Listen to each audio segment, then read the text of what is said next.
The undercover CEO found a new cashier crying in the staff room. What she said next shattered his heart. Under the dim yellow light of the staff room, Ethan paused at the doorway. A soft hum from the drinks machine filled the silence, but it was the sound of muffled crying that froze him. On the worn-out sofa near the lockers, a young woman sat hunched over, arms wrapped around herself. Her blonde hair clung to her damp cheeks, catching the light like threads of gold dulled by sorrow. He took a careful step inside. "Why? Are you crying in here all by yourself?" he asked, his voice low, gentle. The woman jerked upright, startled. She wiped her eyes quickly, but didn't look at him. Her voice was steady, though tired. "If you just lost your mom and still had to smile at customers, you'd cry too." Ethan stopped, short. He hadn't expected that. He'd come in for a bottle of water, not to walk into someone else's grief. The weight in her words hit him in the chest. "I'm sorry," he said, quietly. She shook her head, brushing off the apology. She leaned back, eyes dry now, but distant. Her uniform was slightly wrinkled, her name tag crooked. Lisa. Ethan looked towards the mini fridge, but didn't move.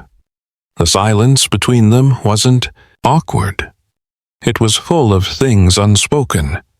Normally, he'd give people space, but not this time. "I'm Ethan," he said, offering his name like an olive branch. Lisa glanced at him, really seeing him now, assessing, judging whether he was just another person who'd forget her tears within minutes. After a pause, she said, Lisa wanted to say more, to offer something. "Do you want to be alone?" he asked instead. She gave a half shrug. "Doesn't matter." "I've got 5 minutes left," he glanced at the clock. She was right. In a few minutes, she'd be back at her till, scanning groceries, pretending her world hadn't just collapsed. He sat on the bench across from her. "I didn't mean to intrude. I get it about losing someone." Lisa looked at him, surprised, but stayed quiet. "It's hard to explain to people who haven't gone through it," he said. "They expect you to cry quietly, take a day off, then get back to it like you're fixed." Lisa let out a bitter laugh. "Exactly," he nodded. "They move on. They think you have too." For a moment, she seemed like she might say something, but instead she stared at the floor, foot tapping, lightly, counting down the time, until she had to wear the mask again. Ethan watched her. There was something in her silence, something strong. He'd known grief. He'd seen it in the mirror. But hers was different. Fresh, raw, and quietly unyielding. She's the kind who breaks in silence, he thought, but still shows up. As he stood to leave, he paused. "If you ever want to talk," he said, "or not talk, I'm around." Lisa didn't respond, but as he turned to go, he noticed her eyes follow him just for a second. Not with curiosity, not with suspicion, just recognition. The kind one soldier gives another, across a battlefield. He stepped back into the store's bright lights, heart a little heavier, mind still replaying her voice. It wasn't just her sadness that stayed with him. It was the strength it took to carry it that quietly. At 35, Ethan Hale was a Moha, name well known in the retail world. He was the founder and CEO of Ethan Mart, a grocery chain that had grown rapidly over the past decade. But few knew why he had started it.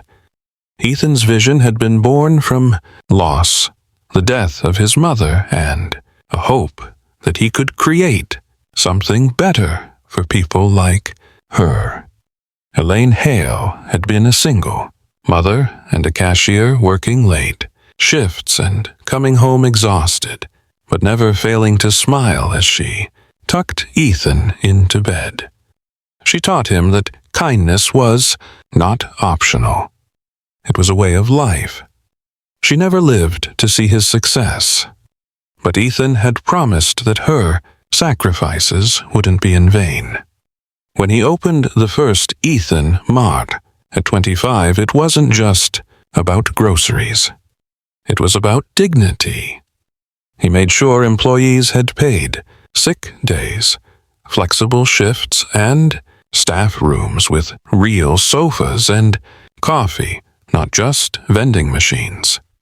And it worked. The company grew. And for a while, so did the heart behind it. But something shifted as the business expanded. More stores, more executives, more investors. Ethan began to notice things. Store reports looked strong, but employee turnover climbed. Managers talked in numbers, not names.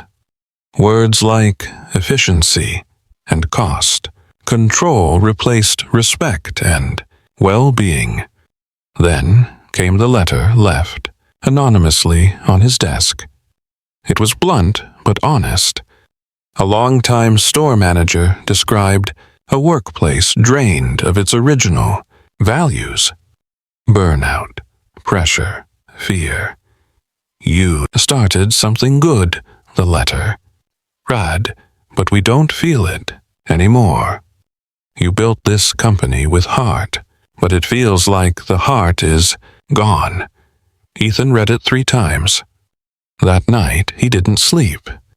He remembered being a boy, watching his mother cry in the kitchen after being scolded for giving a sandwich to a hungry man. He had promised himself then, if I ever run something, no one will be punished for being kind. Now, sitting in a high-rise office with a view of the skyline, he wondered if he had broken that promise. The decision came quickly, but not out of impulse. It was necessary. If he wanted the truth, he couldn't find it behind a mahogany desk in a tailored suit. He had to return to the floor, to the people. He would go undercover. No press, no assistants, just Ethan, stripped of his title, working as a regular employee. He chose a store far from headquarters, Store 48, a quiet, suburban location where no one knew him. There, he applied under the name Ethan J. and started at the bottom. Stock associate, backroom, night, shifts. His job was simple. Unload pallets, scrub floors, and take out the rubbish. So, on a cold Wednesday evening, Ethan found himself pushing a mop down the back aisle, sweat gathering at his collar, arms sore from lifting crates of bottled water. Customers passed him by. Employees offered polite nods. No one knew. And for the first time in years, Ethan felt grounded.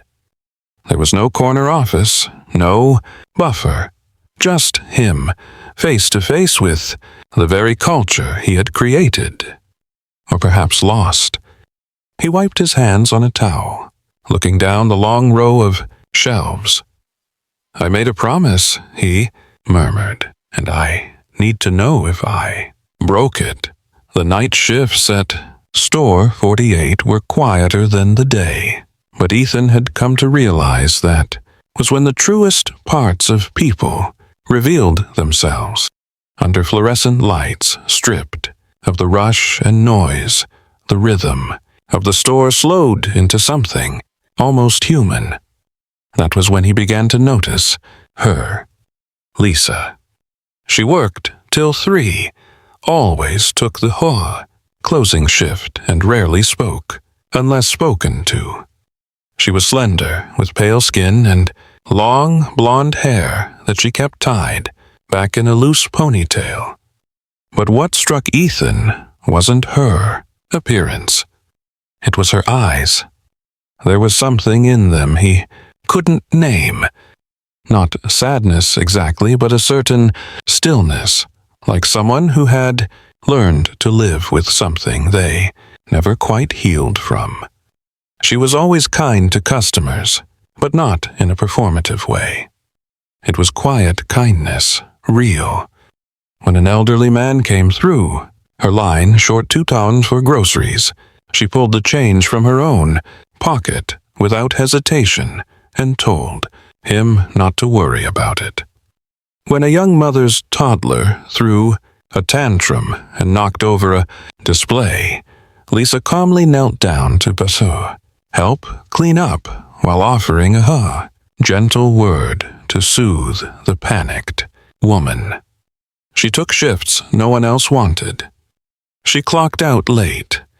Ethan once watched her mop up a coffee spill that wasn't even in her department simply because no one else had noticed. She never complained. She never expected praise. She just did what needed to be done. And yet, she never smiled with her whole face. Ethan watched her from afar, not in a way that felt intrusive but observant. Every time he saw her interact with a customer, he found himself trying to read between her gestures. The way she gripped the counter the second longer after a particularly rude exchange. The way she turned away quickly after a polite laugh as if afraid the mask might slip. One evening he saw her walking alone towards the staff room at the end of her shift. Her shoulders were tense. She glanced over her shoulder once, then disappeared behind the swinging door. That was the first time he wondered what burden she was carrying. He couldn't stop thinking about her. It wasn't romantic, at least not yet, but it was something deeper, something like recognition.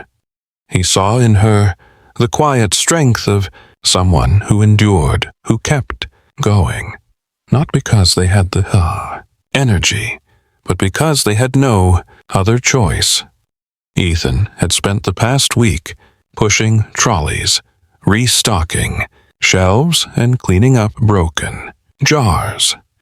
His body ached in places he had forgotten could ache, but nothing unsettled him like the presence of this girl who wore her pain like a second skin. One night, as he walked past her, till during closing he heard a customer bark at her for scanning an item twice. She apologized immediately, voided the duplicate, and handed the woman her receipt with steady hands. As the customer walked away, Ethan caught a glimpse of Lisa's face. She was still smiling, but her eyes looked like they were somewhere else entirely. That was when it hit him. Whatever pain she was holding, it was old, worn in like a coat she had grown used to wearing. Why does she stay here? Ethan wondered. Later that night, as he sat alone in the staff room, why does a girl like her choose this life? Is it really a choice at all? He thought of his mother, of how she had smiled for him, even when her world was falling apart, of how she had said that some people give more than they should because they're afraid no one else will. He looked towards the door where Lisa had walked through earlier and thought, she's not just another employee.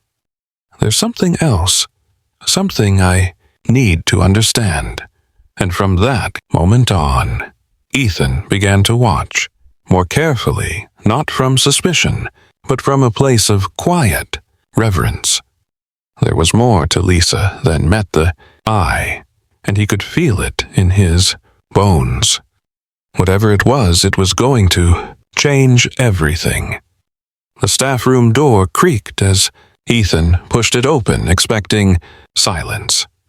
But the moment he stepped inside, he stopped.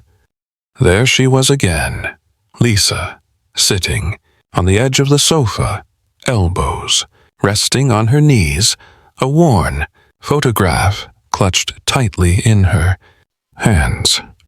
Her back was slightly hunched, her posture stiff, as though she were trying to hold herself together by sheer will. Her eyes didn't meet his, but she didn't tell him to leave either. "I'm sorry," Ethan said softly, standing near the door. "I didn't mean to intrude." Lisa gave the faintest shake of her head. Her fingers trembled as they tightened around the edges of the photo. "It's fine. I just needed a moment." Ethan moved quietly to the bench across from her and sat without a word. He didn't want to break whatever fragile balance was keeping her from falling apart. Lisa stared down at the photo, not really seeing it. Her voice, when it came, was low and brittle. "I've been messing up at the till. I entered the wrong price twice today. Forgot to bag a woman's produce. She yelled at me in front of the whole queue. Said I was useless." Ethan stayed quiet. "I couldn't even look her in the eye," Lisa continued. "I wanted to apologize, but the words just wouldn't come out. My head somewhere else." Her lips pressed into a thin line. She looked away, her jaw clenched, like she was trying to trap the emotions crawling up her throat. "I asked for one more day off," she said after a pause. "Just one. But the manager said if I miss 2 days in 1 month, they'll cut me from the schedule." Ethan felt the anger rise in his chest, but he swallowed it. "This wasn't about him. I can't afford to lose this job," Lisa said, voice cracking. "My little brother, he's only 6. He needs food, clothes, rent over his head. I'm all he has now." She paused, and her breath hitched. "He keeps asking about her," she whispered. "Every night. How's Mom today? Did she get my picture? Is she still tired?" Her hand shook harder now, and she brought them to her face, shielding her expression as her shoulders hunched inward. "I can't tell him," she said through her hands. "I can't be the one to say it ought. He draws her pictures every week. I post them to nowhere and pretend she's still too weak to reply.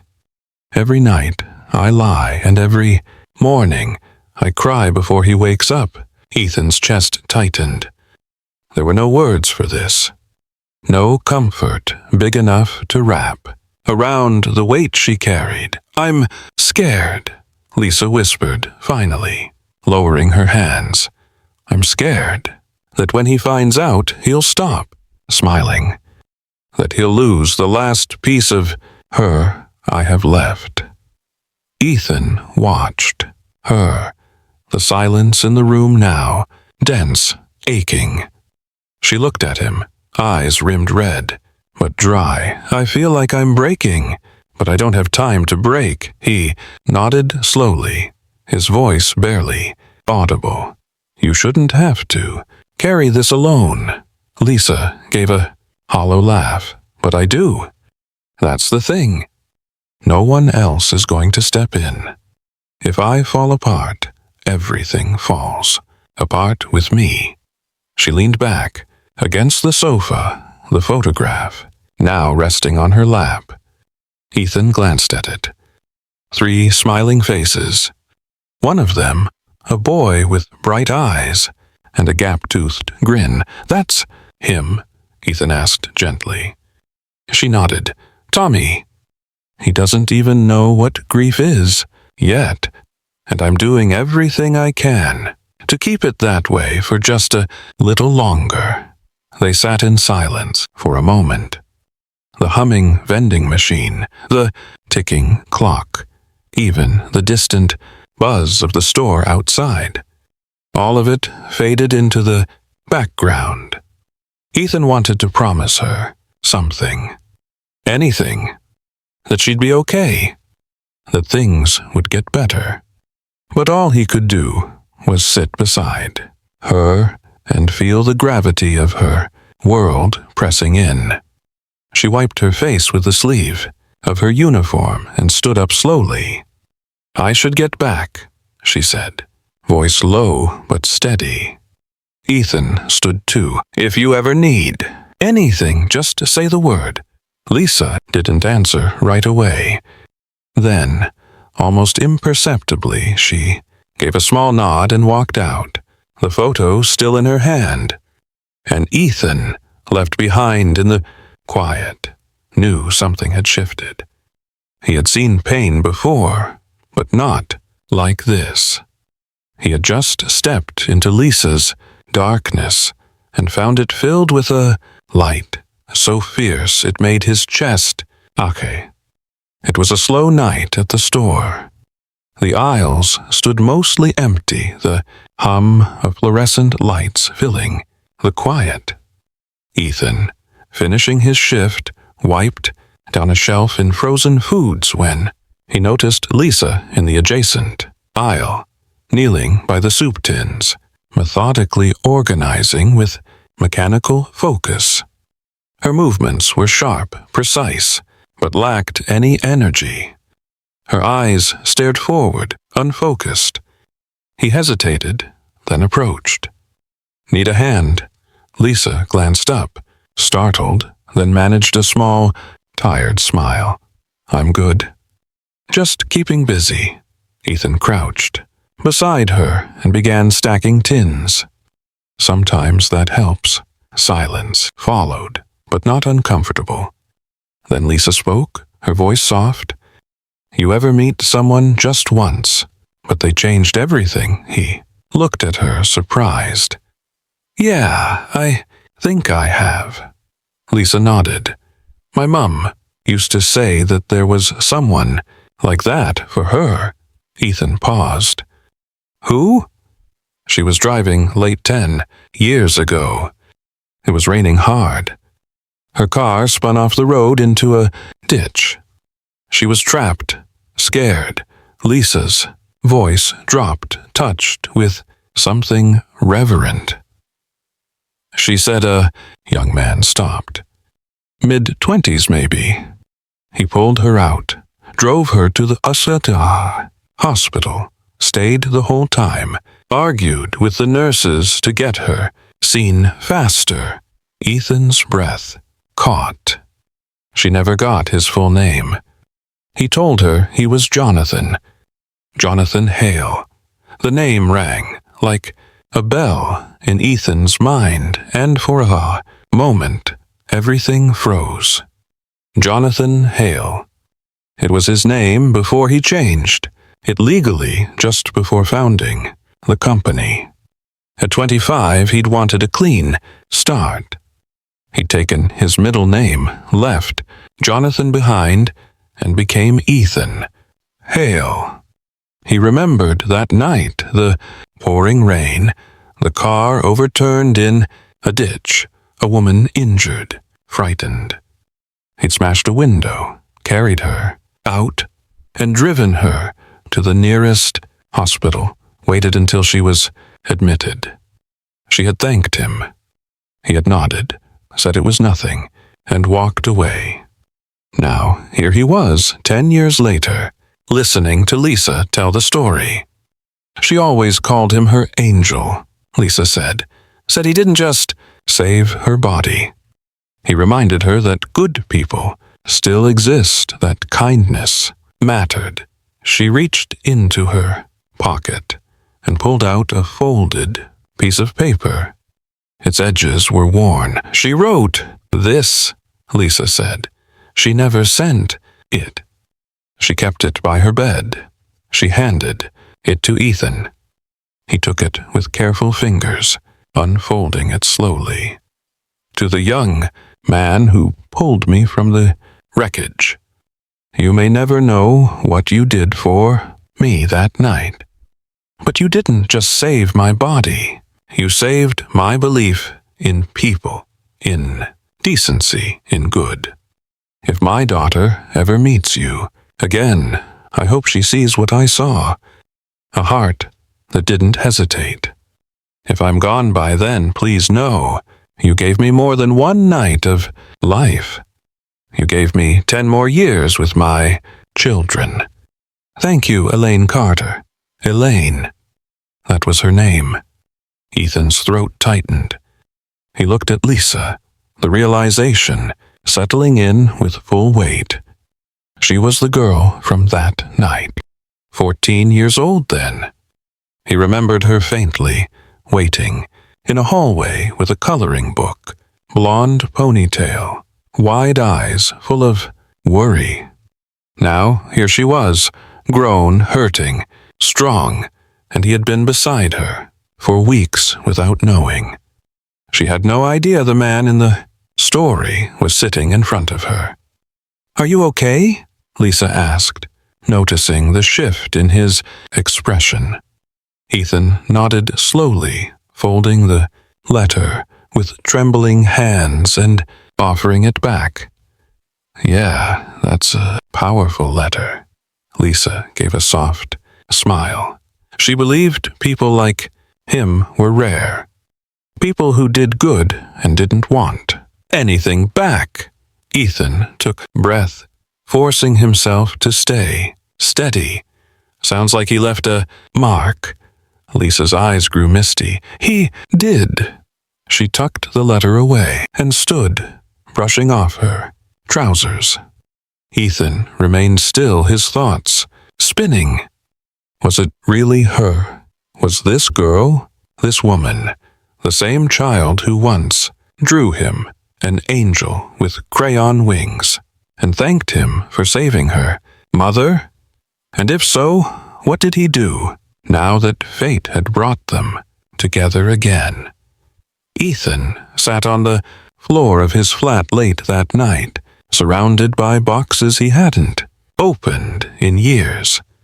The dim lamplight cast long shadows across the worn cardboard and stacks of old notebooks, receipts, and mementos from a different life.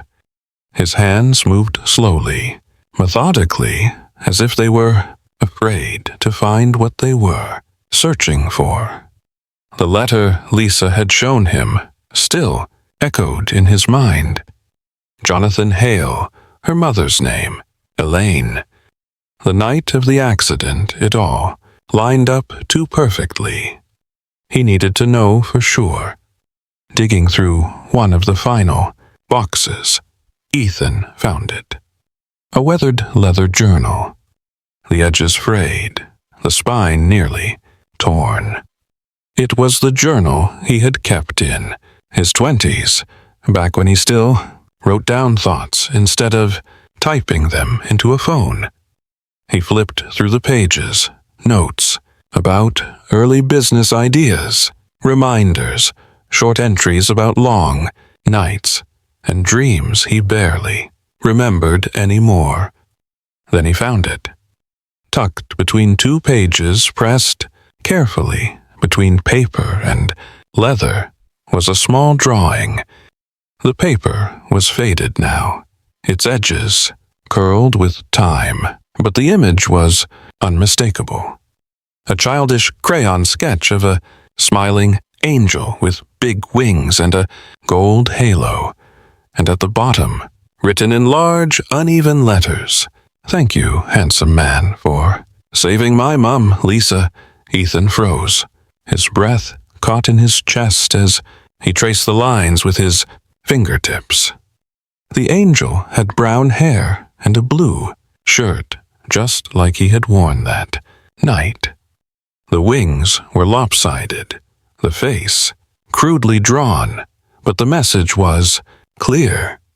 He remembered now. It was just a few days after the accident.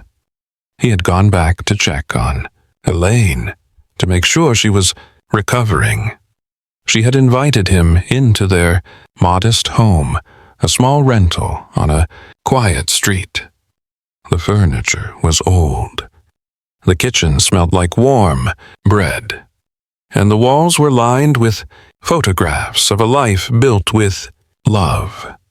Lisa had been there, maybe 14, a thin girl with bright blonde hair pulled into a messy ponytail and eyes too wide for her face.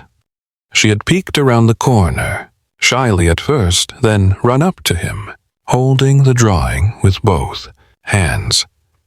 "I made this for you," she'd said, smiling.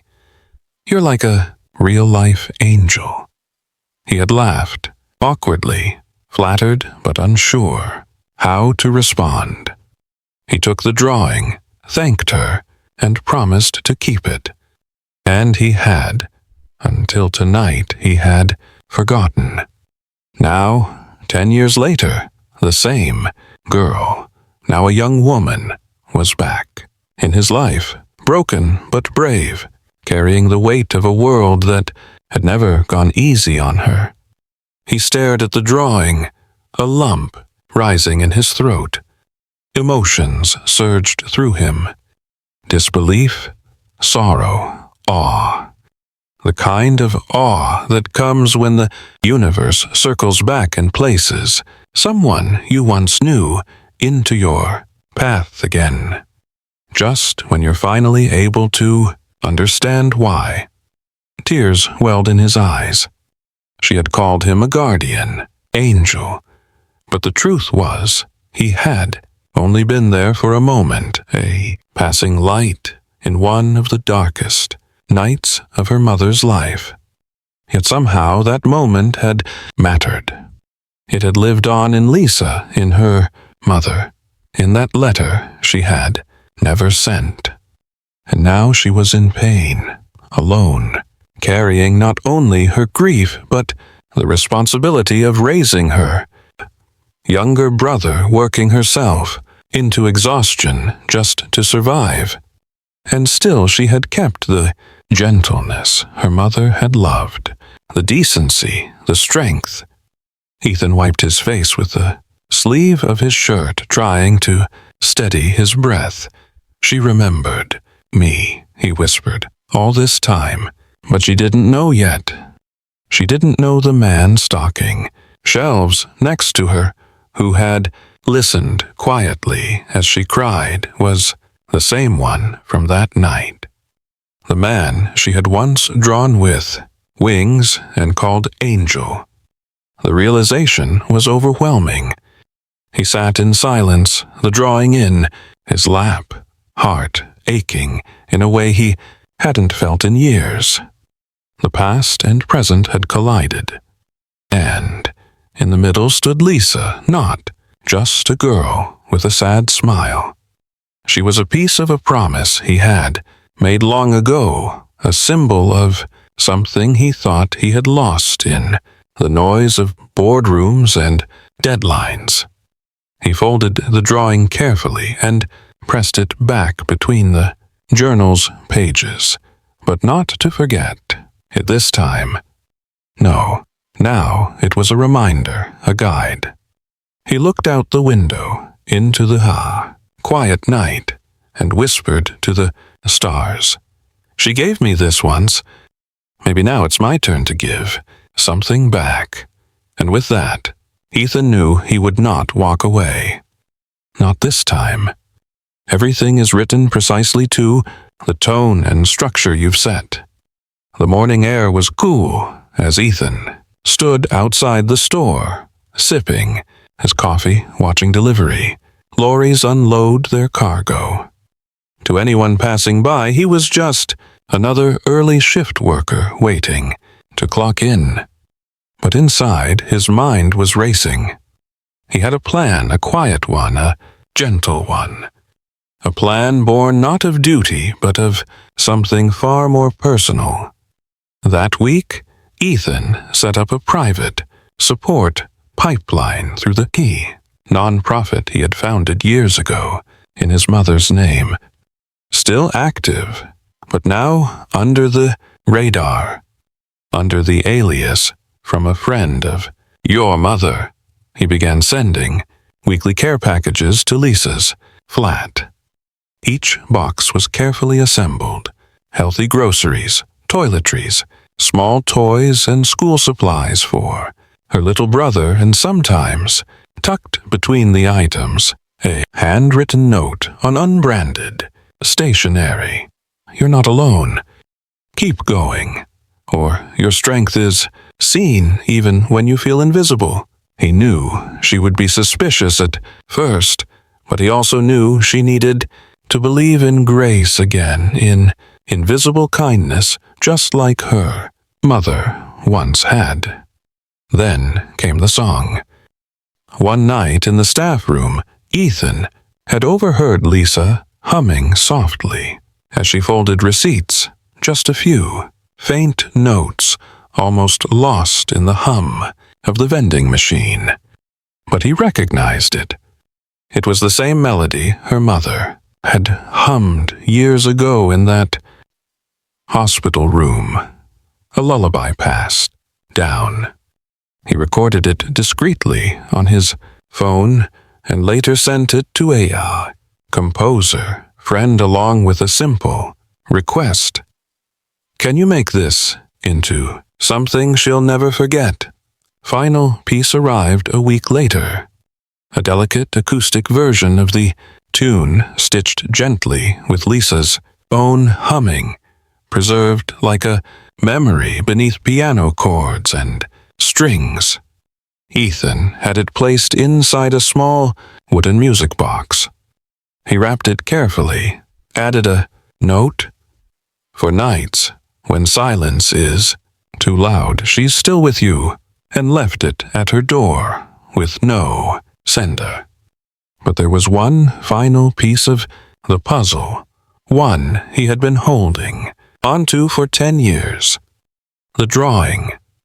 He had kept it since the day she handed it to him, a crayon sketch of an angel smiling under a golden halo. The wings were uneven, the lines unsteady, but it had been filled with so much childlike warmth, so much belief. Thank you, handsome man, for saving my mum, Lisa. He took it to a framing shop downtown, asked for museum glass. No embellishments, just preservation. At the bottom of the frame, he added a single line in gold script. Kept always.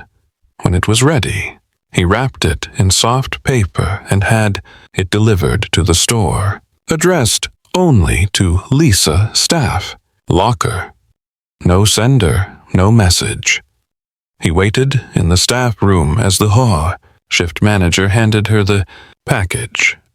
Ethan pretended to be focused on a clipboard while watching her from the corner of his eye. Lisa peeled away the paper slowly, brow furrowed. Then, suddenly, she froze. The drawing stared back at her. Her own handwriting, 10 years, faded. Her own childlike lettering. Her breath caught in her throat.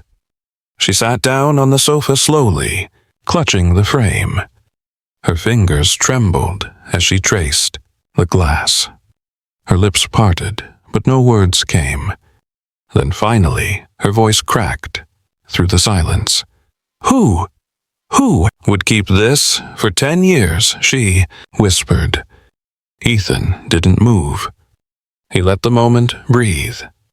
Lisa held the frame to her chest, like something sacred. Tears spilling freely now, unguarded. The drawing had returned to her not just as paper and ink, but as proof. Proof that someone, somewhere, had remembered her mother. Remembered her.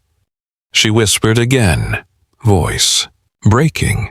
How could anyone hold on to this for so long? The music box lay unopened beside her. The care packages still came each week, but nothing moved her like this, because this was a part of her she thought had disappeared into time. And Ethan, standing quietly just a few feet away, knew he had given her something no amount of money ever could. Memory, validation, love. Silent, unseen, but real. The conference room at Store 48 buzzed with quiet confusion. No one knew why every employee, from cashiers to janitors, had been called in after their shift. Chairs lined the floor, coffee and snacks set up. Lisa sat near the back, the music box she'd received the day before, still in her bag. Then the manager stepped aside and introduced a special guest from corporate. Heads turned. Ethan walked up front, but this time he wasn't in uniform. He wore a blazer, jeans, no clipboard. He picked up the mic and scanned the room. "Hi," he began. "Most of you know me as Ethan J., the bloke in the stockroom who can't rap a ton. Palate straight." Laughter stirred. He smiled. "But that's not my full name. I'm Ethan Hale. I founded Ethan Mart 10 years ago." Gasps echoed. Lisa froze, breath caught in her throat. "I came undercover to see if this company still had the heart. It started with," he said, "and I found it in a cashier named Lisa." All eyes turned. Lisa blinked, stunned. "I met her long before I knew her name," Ethan continued. "Years ago, I helped a woman in a car accident. She had kids. One gave me a drawing of an angel. That girl is here today." Lisa's hands rose to her face. "Lisa," he said gently, "you reminded me why this matters. That strength isn't loud. Sometimes it just shows up day after day and keeps going." She stood slowly, trembling. Ethan's voice steadied. "From today, we're changing things. This company will prioritize people, better benefits, mental health support, and new programs to help single parents and the unhoused. We're rebuilding what matters." Applause filled the room. Lisa stood still, overwhelmed. Ethan stepped down and walked to her. He reached for her hand. "I met you when you were 14. You called me a guardian angel. But really, you saved me." Tears streamed down Lisa's cheeks. "I've loved you quietly," he said. "Not for who you wanted to be, but for who you are. For the way you kept believing in good when life gave you every reason not to." He exhaled. "I love you, Lisa. Not because you need saving, but because you reminded me how to live." A hush settled. Lisa didn't answer with words. She stepped forward and embraced him, strong and sure. Then a whisper. Yes. They didn't need fine restaurants or luxury trips. That weekend they strolled her neighborhood, eating tacos from food trucks, laughing beneath dim street lamps. Lisa felt free again, like her soul had room to breathe. Ethan didn't check his phone. He didn't rush. He just held her hand like it meant something. One afternoon, Lisa brought him and her little brother Tommy to the cemetery. They laid white daisies, her mum's favorite, on the grave. Tommy knelt and placed a drawing beside the headstone. Ethan knelt too, laying a hand on the boy's shoulder. "I didn't know your mum like you did," he said, softly, "but I think she'd be proud of both of you." Tommy looked up. "Do you think she knows?" Ethan nodded. "She knows." Then he whispered to the grave, "I promise I'll take care of them as long as I live." Lisa stood quietly behind them, eyes shining. When Ethan rose, he reached for her hand. Together, the three of them stood in the soft breeze, the flowers swaying. No more words needed, just the quiet, beautiful truth. They had found their way back to the heart.